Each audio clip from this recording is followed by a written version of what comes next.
Hey guys, Martyupnorth here. Nice spring day. Well, actually spring is this weekend. Today is March 19th. So I thought I'd do a quick video on hiking with a dog. Many of you have seen me hiking with beautiful Tika here. So I want to just do a quick, oh look at her, she's so happy right now. And here comes my other big boy. Come here, Dexter. Hey big boy. So I want to do a quick video on hiking with dogs. So I guess the first thing I need to talk about is which dog is the one that you take hiking. Tika, come here. So I take, Tika is actually my fourth dog. Big Dexter over there is a 125-pound Great Pyrenees. And I don't take Dexter on hikes because he's too big. He's 125 pounds, and yeah, he can carry the food, but you know, when I start doing 20 kilometers a day, he gets tired. So, I mean, what dog you choose to take on a trip is personal, but Dexter is too big. He's 7 years old. He could carry weight and he'd be a good defense, but I prefer to leave him home. So, as I was saying, Tika is, to me, is the right size. She's 3 years old and she's about 60 pounds and she's athletic. She's been coming out with me for years. You know, the best way to get dogs, actually dogs are social animals. That's why I always have two. The older dogs tends to teach the younger dog. But I started her out, you know, on walks around. We're lucky, we live on an acreage, so that makes her a pretty outdoorsy dog to start with. She's quite comfortable outside, but you need to have a really fun hike. Especially if you're going to go long distance, you need an athletic dog that's used to the outdoors, and you get him used to it by doing, you know, day hikes on a leash, and then over time you get him to longer trips. Okay, Tika, come here. Sit, girl. Sit. All right. Get the paw. Get the paw. Good girl. Now be very gentle. Gentle. Good girl. Now, okay. Get the paw. Same thing. Down. Roll. You rolled the wrong way, girl. That's okay. Here. Gentle. All right.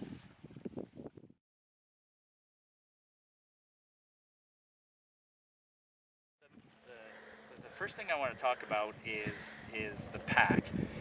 This is a cheap pack that I've used. You'll see some stills in the video of my two earlier dogs, Ozzy and Charlotte. God rest their souls. Ozzy and Charlotte used these old packs, and they worked. I used them for years. A pack is very simple. And they come in different sizes. So Charlotte was a smaller dog, Ozzy was a bigger dog, so they come in different sizes. And the packs have a chest strap and a couple of belly straps. And you need all, but these ones are very, very basic, and they serve me well, but those aren't the ones I use anymore, although I still own them. The pack I use now is a very well-built modern pack made by Yan Mountaineering out of Santa Barbara in the US. And I like this pack because it's actually waterproof, so the pouches at the bottom are waterproof. The dogs are going to walk in the same stuff as you are, so they're rubbing against branches. Got two large pouches on both sides, very adjustable, so I can adjust the back straps.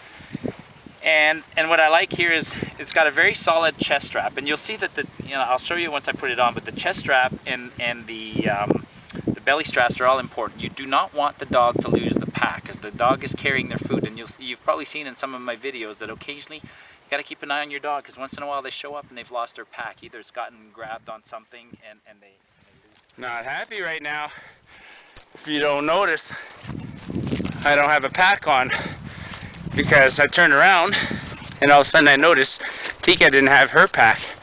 So I dropped mine and walked back a good kilometer, maybe half a kilometer, to go find her pack. Oh well, one time it happened to Ozzy many years ago, except I was on top of a mountain when he dropped it. Had to go back down. I was a lot harder. This wasn't so bad. Pleasures of hiking with a dog, I guess. Oh well, wasted 20 minutes. And along with the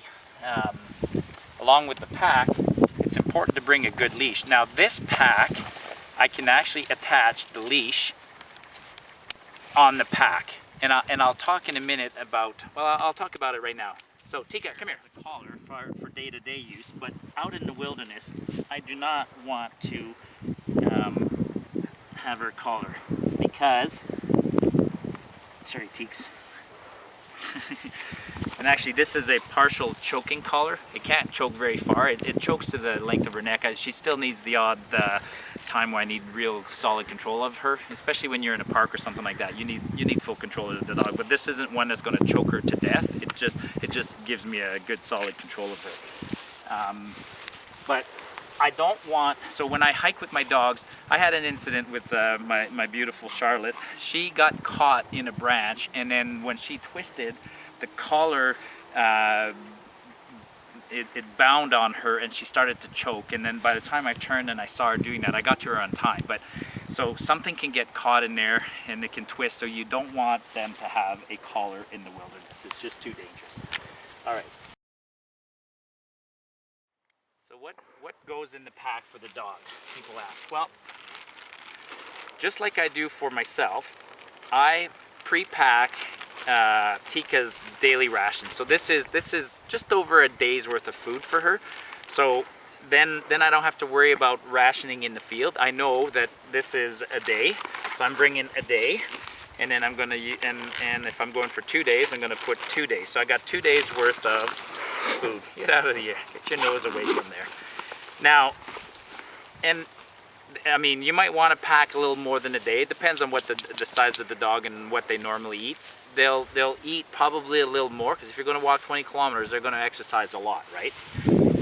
Now, dogs are dogs, and where I go, my dogs can drink the water right out of the creek. But let's assume you're going somewhere where there might not be creek, so I can throw in some water. But the dog's also going to drink my water, so I'll share my water, and I'll throw in a bowl. And again, it's a dog. A dog, I could put the food on the ground and they'll still eat it, but you know, it doesn't weigh much, so I bring a bowl for them.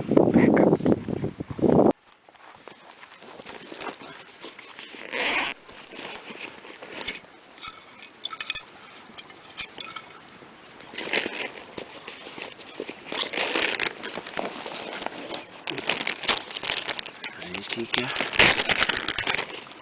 Tika has her rations too. And I won't use them all for breakfast. She can use them over the course of the day.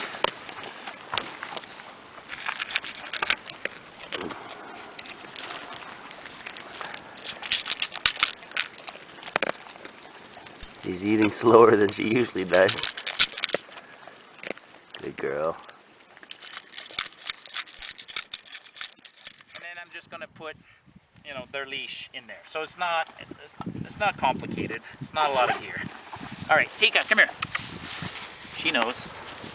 She's been through the routine before. And this has been adjusted for her in the past.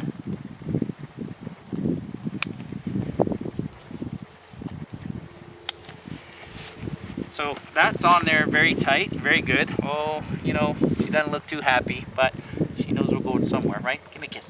Kisses. Tika, kisses. No kisses? Thank you.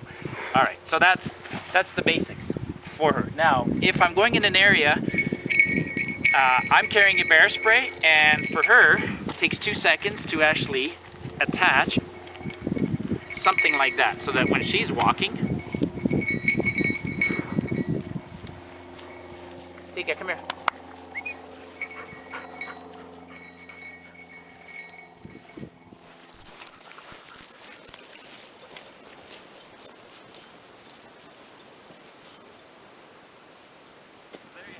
So now she's got her pack, food stuff, and she's got a little bell that makes noise.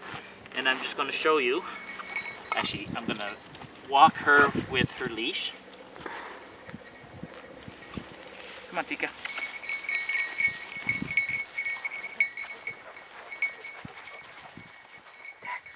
Okay, so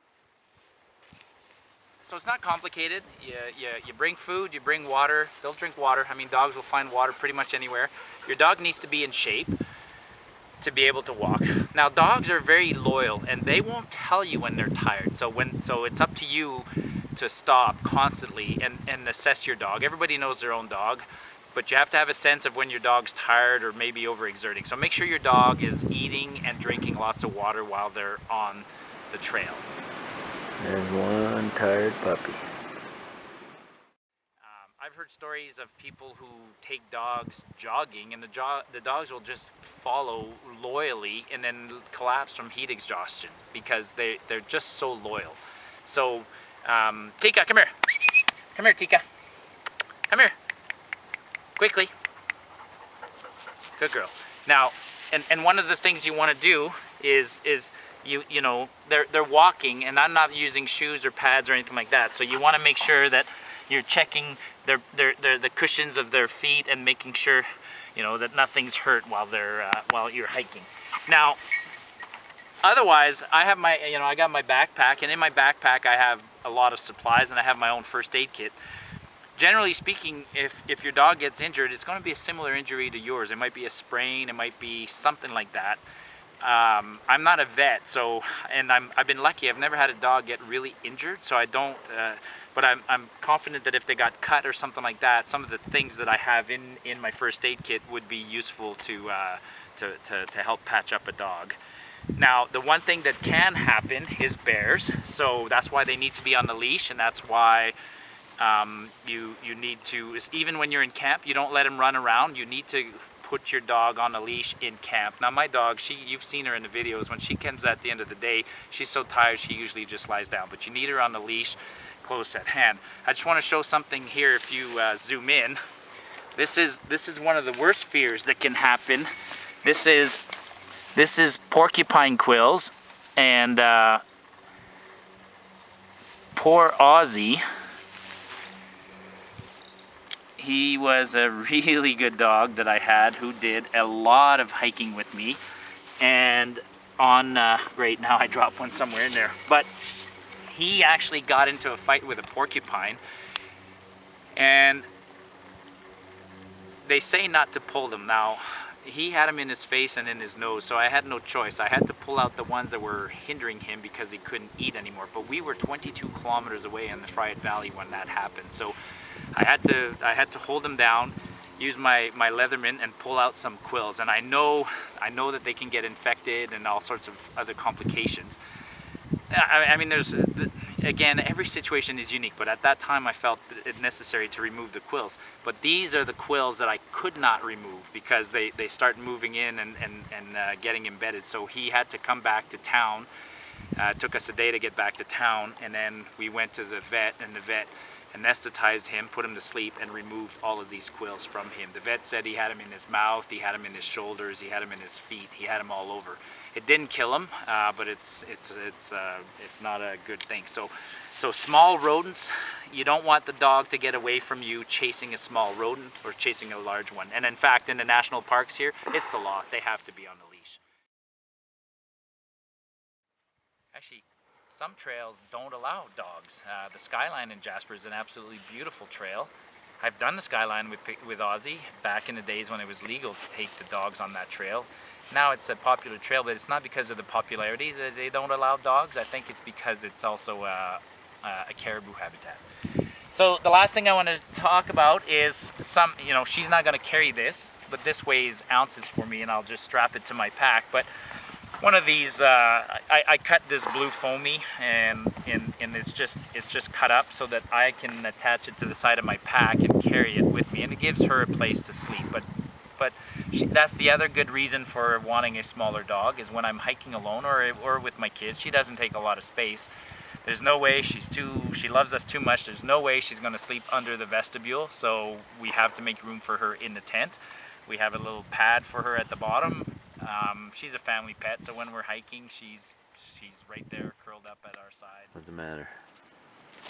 Not happy? Tika wants her own. She wants to sleep on my sleeping bag. Next time I'll bring a small roll for her. Make a difference. Come on, Tika, let's go.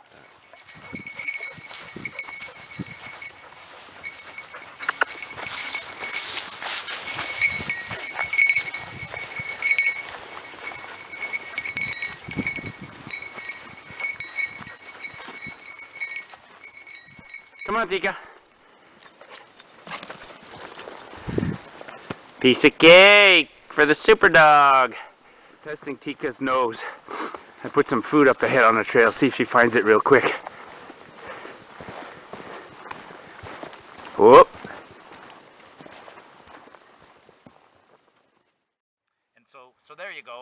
just wanted to talk about it. So if you're thinking of hiking with a dog, it's not complicated. It's not scary. It's like hiking for yourself. Start slowly. Do do day hikes somewhere. Just walk. Bring your dog along. Get her used or him to the pack, and then go on an overnighter and go on a 2-dayer. I've had her on as many as 5 or 6 days with me, and she's a great dog.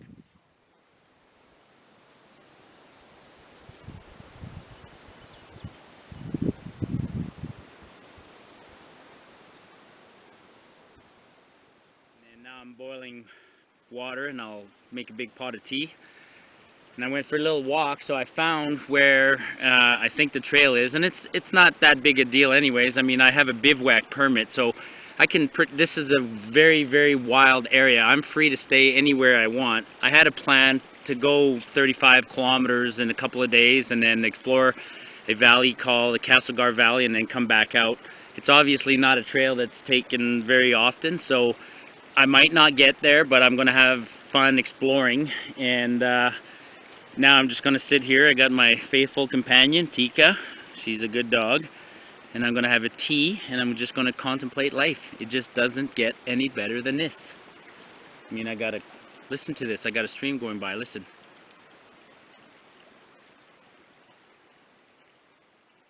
Totally amazing.